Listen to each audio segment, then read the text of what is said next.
Well, President Mike Godard of Indiana State University, how are you doing today? I'm great. Thanks for having me. Looking forward to our conversation, Brad. Yeah, absolutely, absolutely. Well, I always love to start off with you and your personal journey. And can you share who are some of the mentors that help shape your path?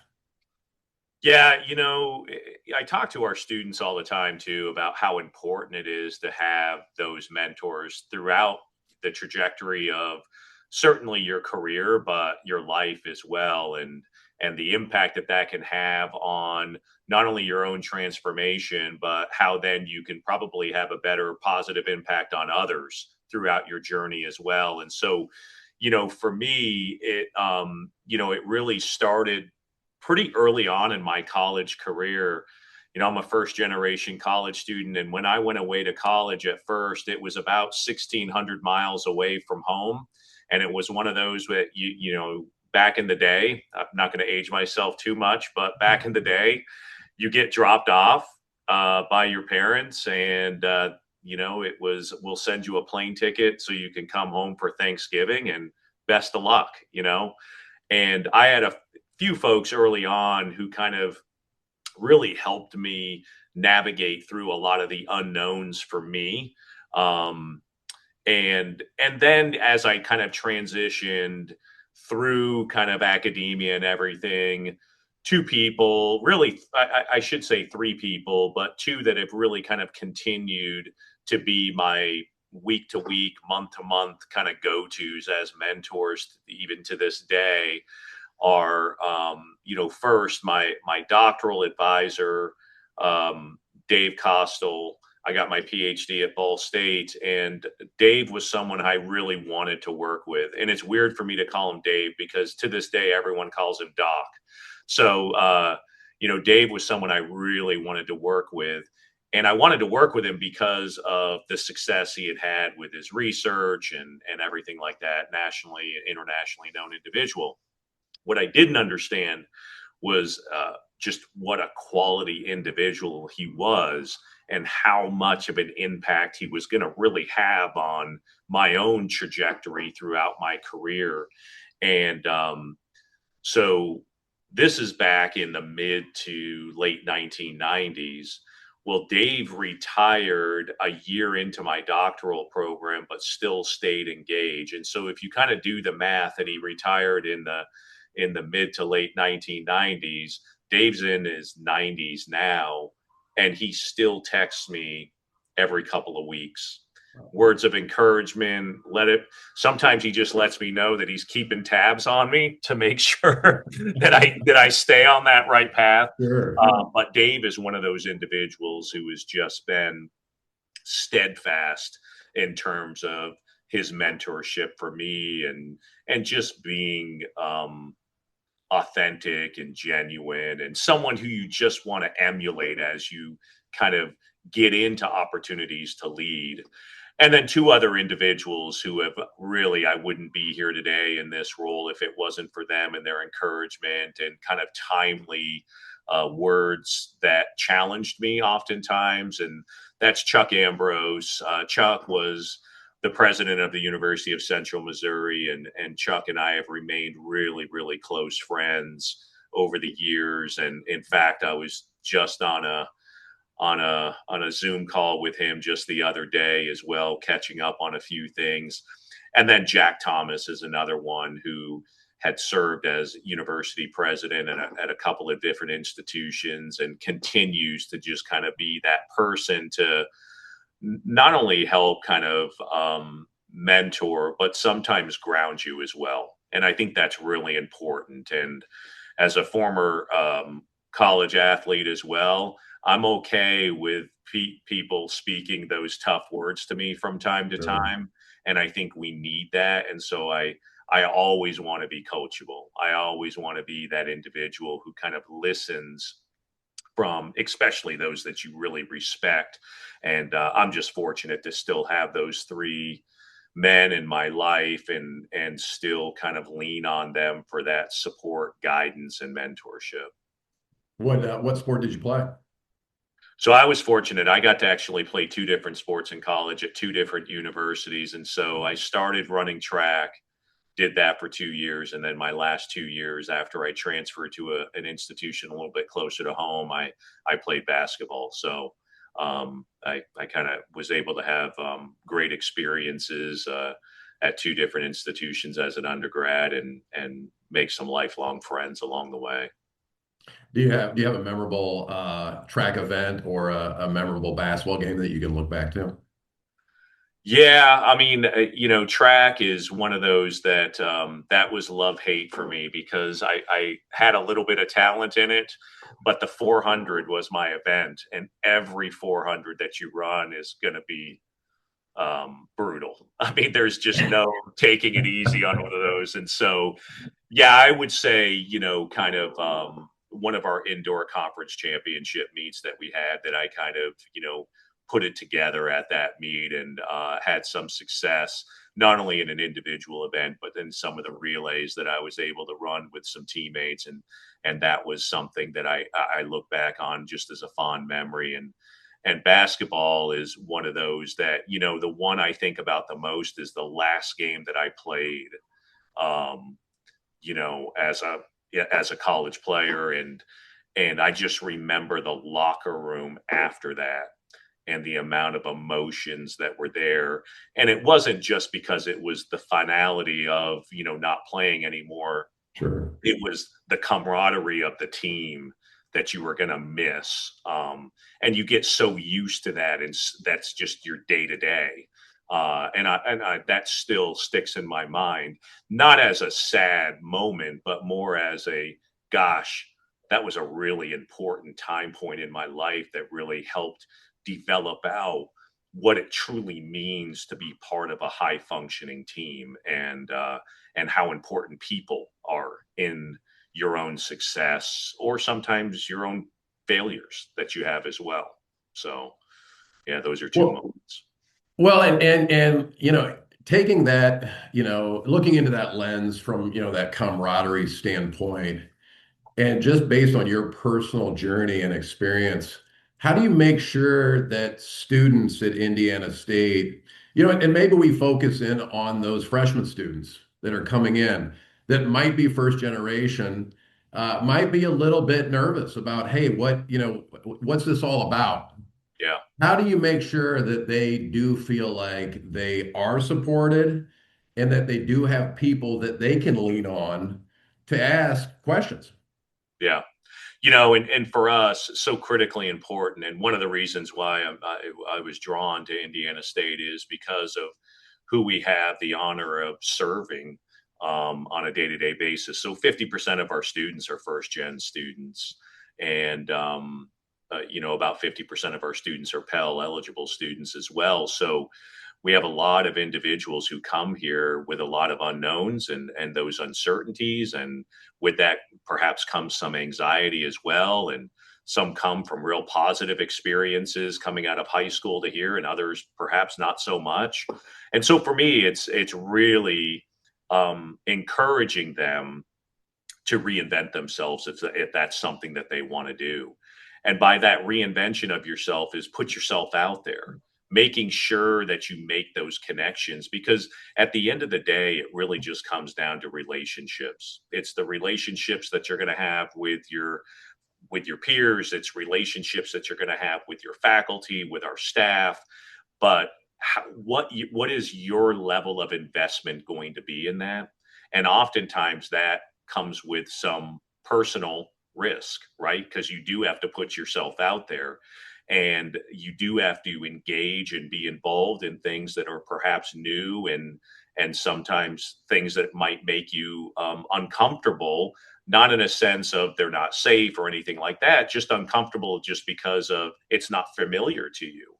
Um, and that's how we see that level of growth in our students. And so I talk to them a lot about the transformation that they're going to experience here, not just through their academic preparation, but through their personal growth that they're going to have.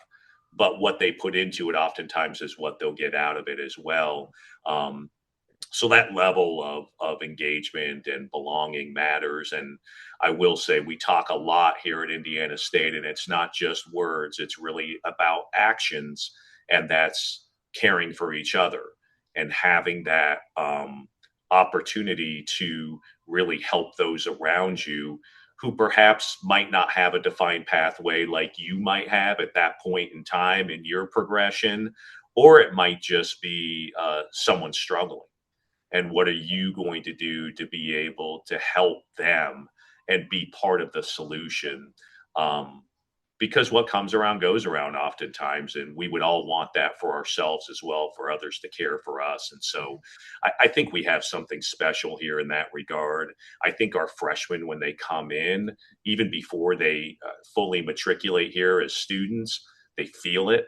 I think our parents of our prospective students feel it when they're here, and it's something that it's easy to stay in your office, or it's easy to stay in your dorm room and not engage, but that's not necessarily going to help others, and certainly probably not help those individuals as well by isolating. And so we spend a lot of time encouraging our students to kind of think about those opportunities in front of them and not be afraid to be engaged in those things that are unfamiliar to them as well.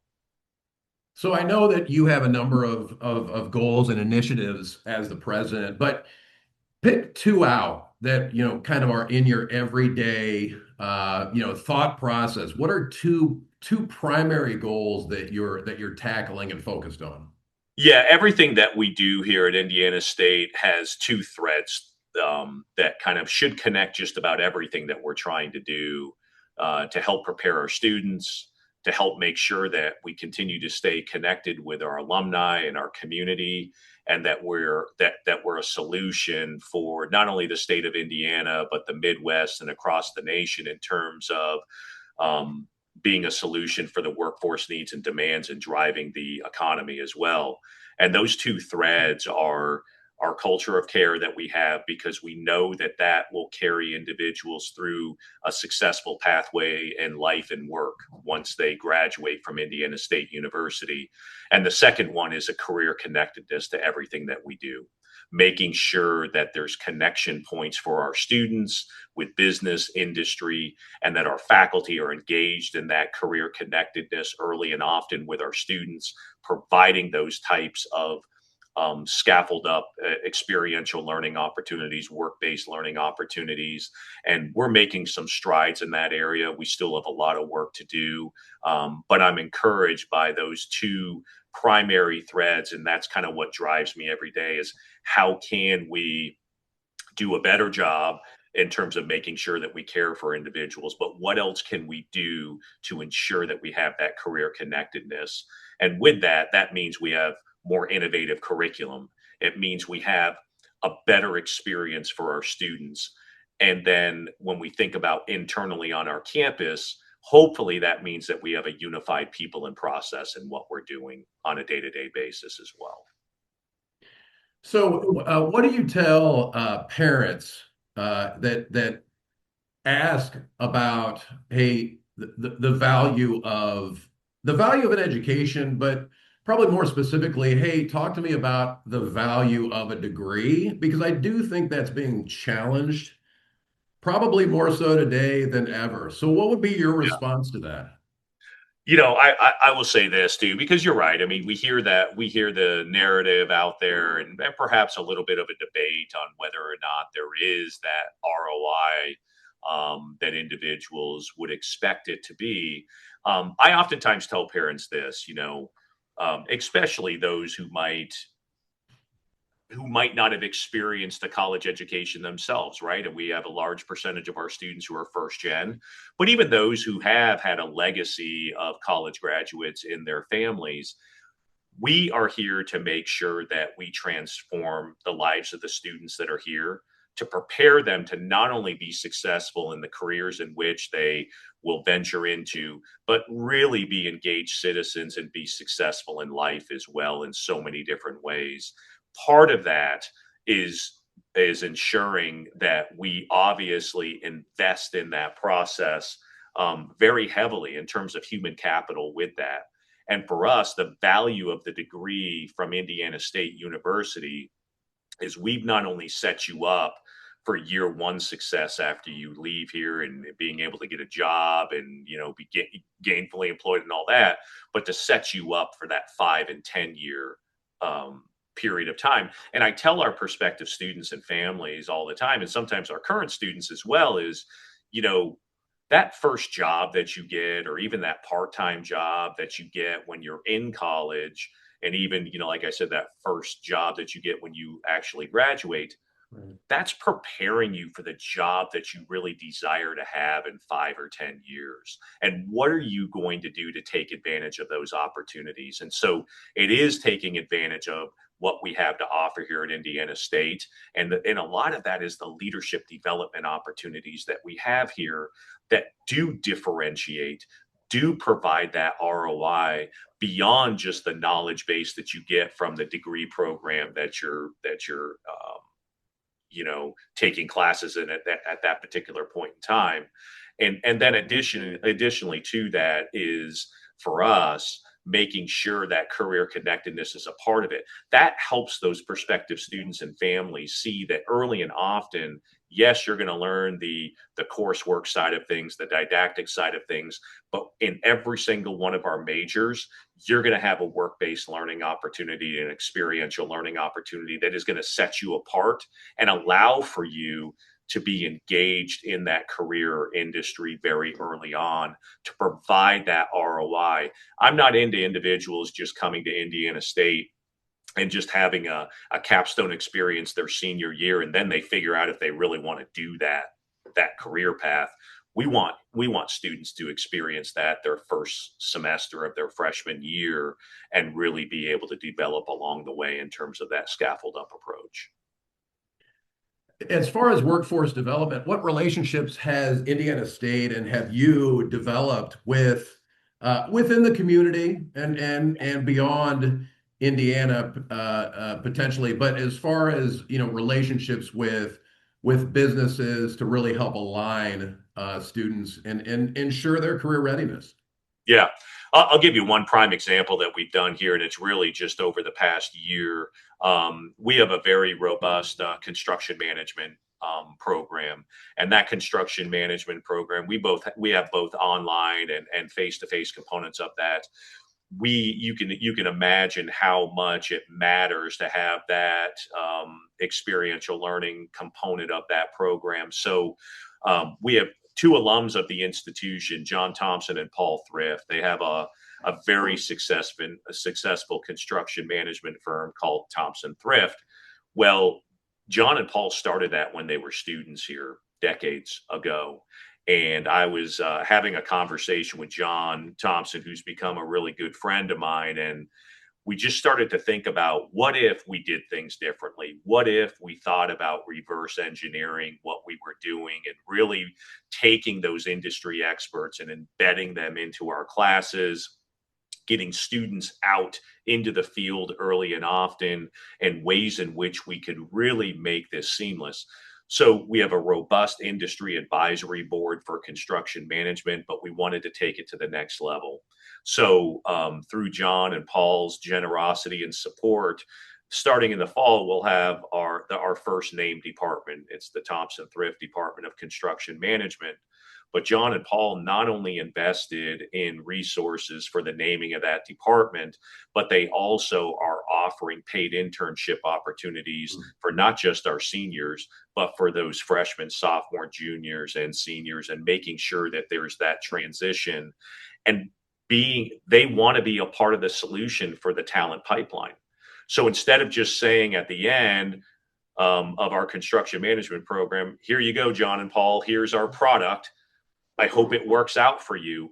Now they're a part of developing out that talent pipeline, developing out the innovative curricular approaches that we can take to ensure that we have that seamless transition. Our students are ready day one to walk in and be successful within their organization. As a result of that, we've had other individuals who are looking to hire our students in that major in particular say, how can we be a part of this solution as well? And so I think having that skin in the game certainly helps us as a public higher education institution. But I think an example of how this is going to benefit that that business or that organization as well, because now they're very confident with who they're getting as those employees when they graduate from Indiana State.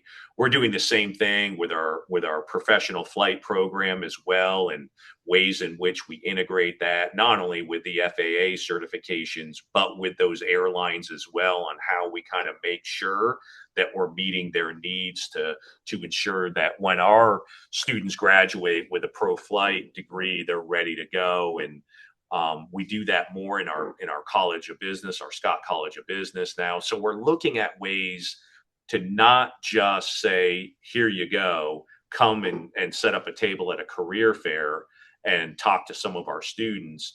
But now we have individuals coming in as adjuncts and teaching content and talking about real life experiences that they're going to have, and helping us develop out curriculum and making sure that everything we do is intentional to meet the needs of business and industry, and again, be that solution for those workforce needs and demands.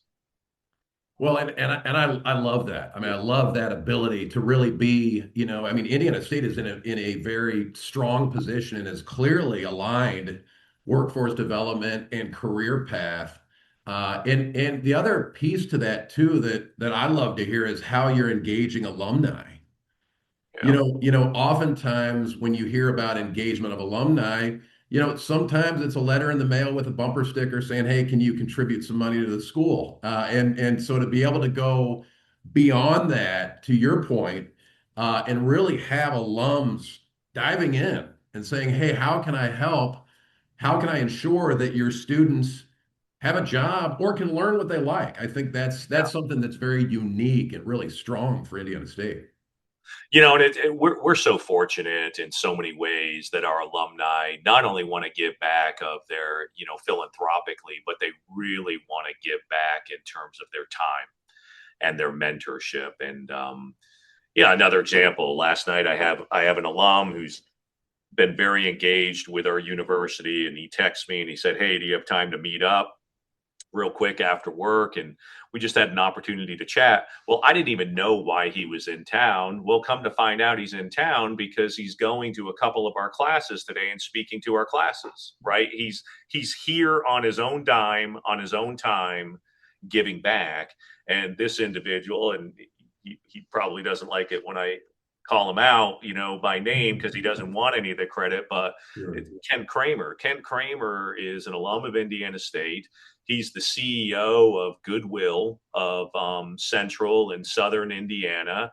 He's a busy guy. He's got a lot going on, but Ken's going to take time out of his busy day to make sure that he's here engaging and investing in the next generation. And we have example after example of our alumni who are willing to do that, and we're just super appreciative that we have those relationships. Yeah, and clearly it means a lot. Indiana State means a lot to them. Their experience at the institution meant a lot to them, and that's, I would imagine, one of the reasons that they are so willing to give back. Yeah. I always tell our alums, they say, when every time they ask me, like, what can I do to help? And obviously, there's the obvious things like, right, create an endowed scholarship. I mean, do all those things. But most oftentimes, what I tell them is just tell your story. Tell your story of the impact that Indiana State had on you and your family, and how that's maybe changed the trajectory of what you thought your life was going to look like. Hopefully for the better, of course, but change that trajectory, and the impact that Indiana State continues to have on your life and your career. Well, and so Indiana State has partnered with myFootpath, Yeah. our firm, to support student re-engagement. How are these efforts helping bring your vision for student success and student achievement to life? I'll say, and I've said this a lot, even before certainly we partnered with myFootpath, but the worst thing we can do in higher education is have a student with some college credit, no degree, and debt. And what we want to be able to do is, number one, it is meeting the workforce needs and demands. It is driving the economy by making sure that we get more students across the finish line. But to me, it's an ethical obligation that we have as well, is to make sure that for whatever reason that an individual wasn't able to earn that degree and cross the finish line at that particular point in time in their life, what can we do to ensure that they have that individualized pathway to still be successful in doing that? And we're really excited to partner with you all to make sure that more lives are impacted in that positive way. And the hope is certainly earning a degree is an accomplishment and something that we want people to be proud of, having that degree from Indiana State. But again, we're into transforming lives. I mean, we want this for these adult learners to have a just a positive economic impact on themselves and their families as well. And so we're committed to making sure we do anything we can to have that door of access and opportunity opened up to these adult learners who, again, stopped out for one reason or another and weren't able to cross the finish line due to life circumstances or whatever it might be. And I'm all about second chances for people too.